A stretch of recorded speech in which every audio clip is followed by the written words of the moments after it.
In December 2010, I graduated with a Bachelor of Science. I majored in criminal justice and minored in substance abuse.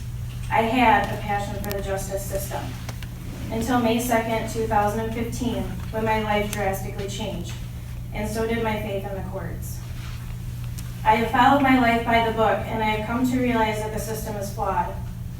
Growing up on the back of my dad's motorcycle for daddy-daughter bonding, we took trips to Johnson's Pumpkin Farm and to many cities in northern Michigan. When I graduated high school, I took the motorcycle safety course. I started riding my own motorcycle and went on more trips with my dad for summer fun and fall color tours. I learned the way of the road and utilized the defensive riding tips on every trip.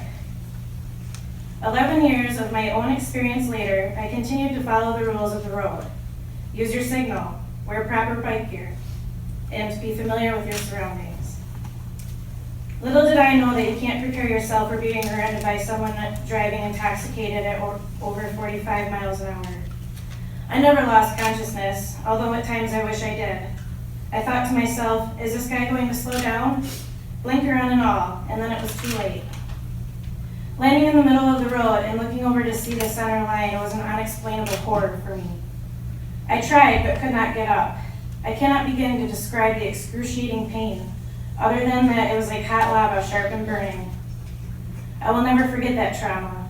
All of the noise from the sirens and the helicopter, and to this day, these sounds trigger anxiety attacks. Rolling through the ER on a stretcher, my parents showed up, and all I could say was, I did everything right, and am I going to die while gasping for air and pain?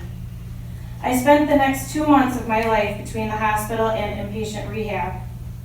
I was pushed to live as independently as possible. However, depending on a nurse to change your diaper or roll you to the shower, then weeks later to help you wipe by pulling a string by the toilet to call them is something I hardly consider independency. I could not change my clothes every morning at inpatient rehab without using a reach stick and having to lay in bed while dressing.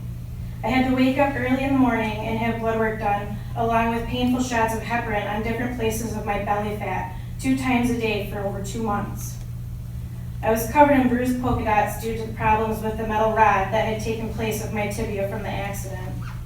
I was not allowed to walk for over 3 months after having my pelvis screwed back together.